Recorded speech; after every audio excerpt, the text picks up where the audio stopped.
Quick hitter here, too. Lob it in. 10 seconds left. Lofton lost the ball. Scoops it up with 7 seconds. Lofton with his team down by 2. To the corner. Caputo! No good! And it's over! St. Louis is going dancing! So the St. Louis Billikens, your A-10 tournament champions and heading back to the NCAA tournament for the first time since 2014. And hello, everyone. Welcome to Inside College Basketball, presented by Progressive Insurance. Greg Gumbel, Clark Kellogg, Seth Davis. Welcome to a little taste of what we're about to see over the next few weeks. And I mentioned to you, if we were into the NCAA tournament, he probably hits that shot. And that was his only shot attempt of the game, so there's no question that it would have gone in. But give St. Louis credit, Clark. They're down 15 late in the first half. And you know what I respect about it? They never got away from who they are. Yeah. They didn't try to get it all back at once and jack up a bunch of threes. They took care of the basketball, only 6 turnovers. They locked up defensively in the second half, and they got lucky in the end, and you need luck this time of year. Yeah, you certainly do, but you made the point at the top of the day that this was going to be a game because of how well these teams played defensively, that it wasn't going to be a high-scoring game. Bonnie's got off to a great start. To your point, St. Louis just stayed with it, kept hitting the rock, and then made shots in the second half, 48% shooting, but defended and rebounded at a high level. This was the margin. This was the start of the second half. Points in the paint, 32-18 in favor of the Billikens. First lead since 2-zip right there. And then here they come again in transition, going to the rack, getting it done in a dine-in fashion. And credit the Bonnies as well, because they had opportunities on that last possession, Seth. I mean, they got 3 or 4 really quality looks at the basket and just couldn't get one. Well, that's where the luck piece comes in. Yeah. And I think luck is huge in basketball, in life, and especially in the month of March in college basketball. It's a shame for St. Bonaventure because we talked about their 3 freshman starters, but it was the old fella, Courtney Stockard, who just played great in this game, ended up with 22 points. He was 6 for 9 from behind the arc, really the only guy who truly got it going from behind the 3-point line. It was not a great afternoon for Dominic Welch. He was 1 for 7 from 3 and did not go to the foul line.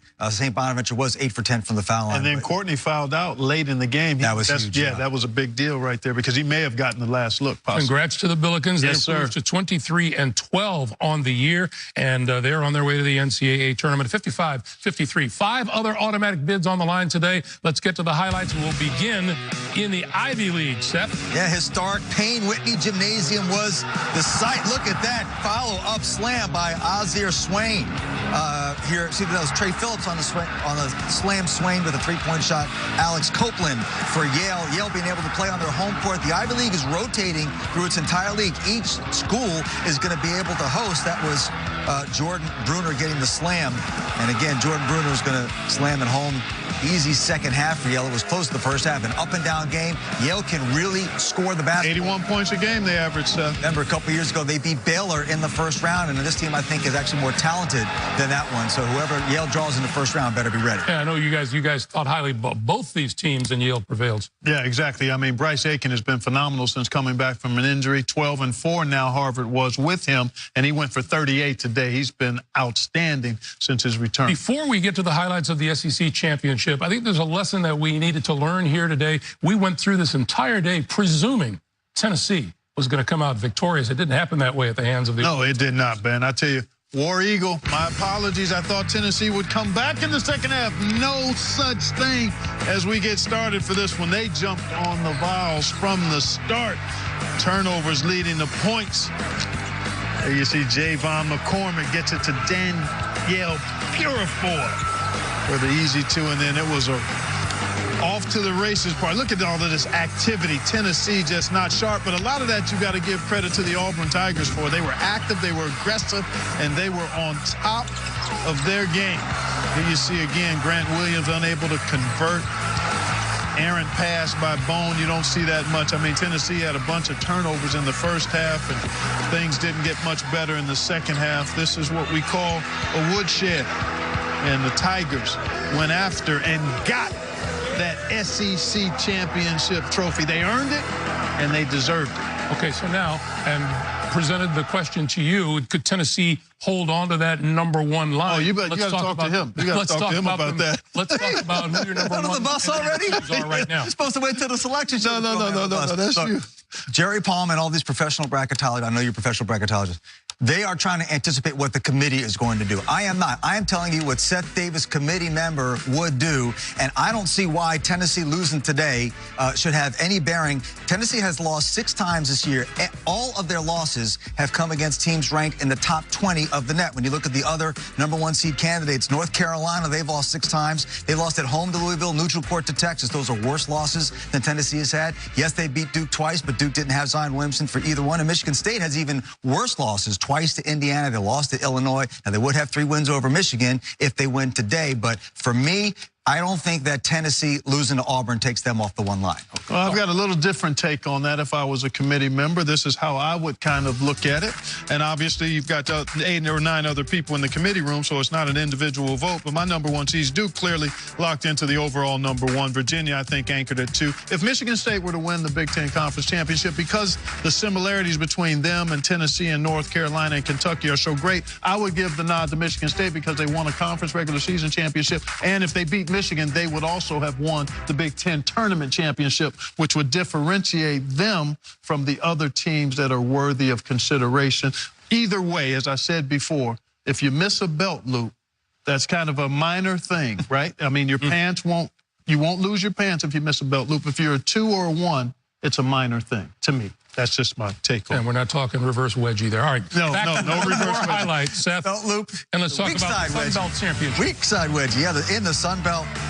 Really good game here. UT Arlington, you can see Edric Dennis going to bury the long 3, and then Brian Warren drains that 3, puts him up by 4. Kane Williams for Georgia State going to nail the 3, got fouled. He completed the 4-point play to put him up by 5. UT at one point missed 18 straight field goals, guys. 18 in a row. And yet they're still kind of in this one. Kane Williams passing to Damon Wilson there for the layup. But UT Arlington going the wrong way. They got to make some buckets here, or the Panthers of Georgia State are going to be dancing. Still plenty of time left, but it's 43-31 in favor of Georgia State. Coming up next, Game 2 of our championship doubleheader. Michigan battles Michigan State for the Big Ten title. With more, let's send you out to Jim Nantz, Grant Hill, Bill Raftery in Chicago. The final conference tournament championship will be decided here in Selection Sunday in Chicago. The Big Ten final, the Wolverines and the Spartans. It's all led to this. Michigan State yesterday eliminating Wisconsin. Michigan, another blowout win. This time the victim was Minnesota. And back here with Grant Hill and Bill Raftery. This could be the 3rd time they've met here in less than a month. Michigan State's won the first 2 encounters. In fact, the first one came in Ann Arbor on February 24th. It was Cassius Winston who came up big, 27, including 19 in the second half. Forced a bunch of turnovers. Spartans won it. And then move ahead about 10 days later. They meet at the Breslin Center for the regular season title. Xavier Tillman had a monster game. And again, it was Winston lighting it up with 23 points. So he scored 50 in the 2 games combined. And now here we are, 3rd time.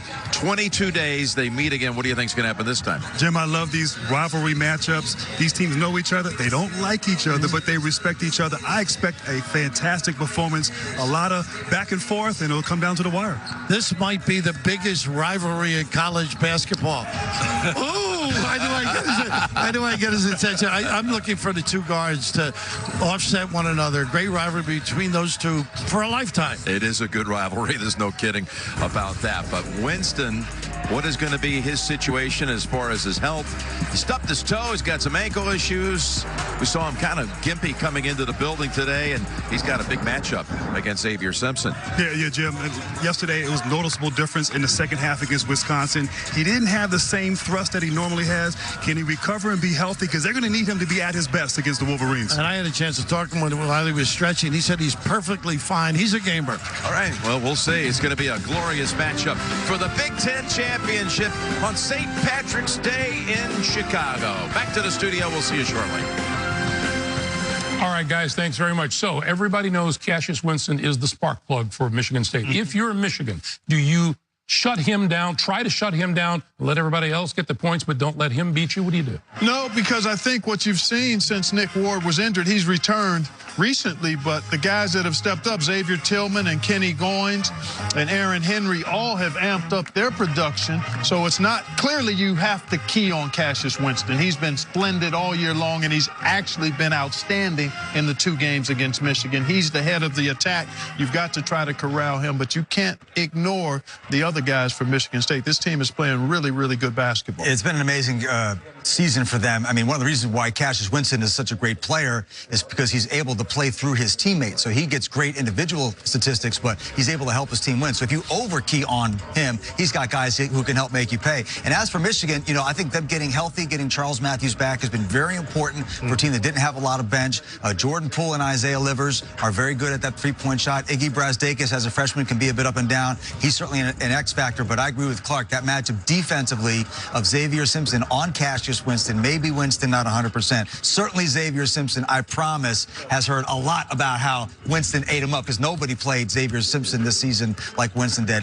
I'm looking for how these teams are doing long-term for the tournament. The health of those 2 guys plus Nick Ward coming back from Michigan State. All right, let's take a look at Jerry Palm's last 4 in and first 4 out, and let me know what you agree or disagree with. With Jerry, Ohio State, TCU, St. John's, and Arizona State in, Creighton, UNC Greensboro, Furman, and Belmont on the outside looking in. Yeah, I would go with Ohio State, Arizona State, and then I would take out St. John's and TCU in favor of UNC Greensboro and Belmont. Yeah, again, Jerry's trying to guess what the committee is going to do. That's not my game. If the committee does what he's predicting, I'm going to be not happy. What are you going to be? Okay. I'm just not going to be happy. Not that it's about me. Seth's and also, by the way, it should last 6 in and 6 out. Come on, we got to cast a wide alert special, okay? Or log, as you like to be called. Yeah. Look, I got Belmont, UNC Greensboro in there. And, you know, TCU, to me, did not perform well in the Big 12. They're 4 games under 500. Texas, actually, for an overall 500 team, has a very strong. Hey, there you go with this wide net. You got 6 teams up here on both sides. It's pretty close there. And Ohio State, let's keep in mind, by the way, they lost 3 games down the stretch when Caleb Wesson was suspended, including a loss at Northwestern. I think if Ohio State is even close, I'm not sure they're that close, I think you give them the benefit of the doubt. About 2.5 hours, we'll find out how right and how wrong everybody is. That does it for us on Inside College Basketball, presented by Progressive Insurance. Big Ten title game, Michigan State coming up next. We'll see you at halftime.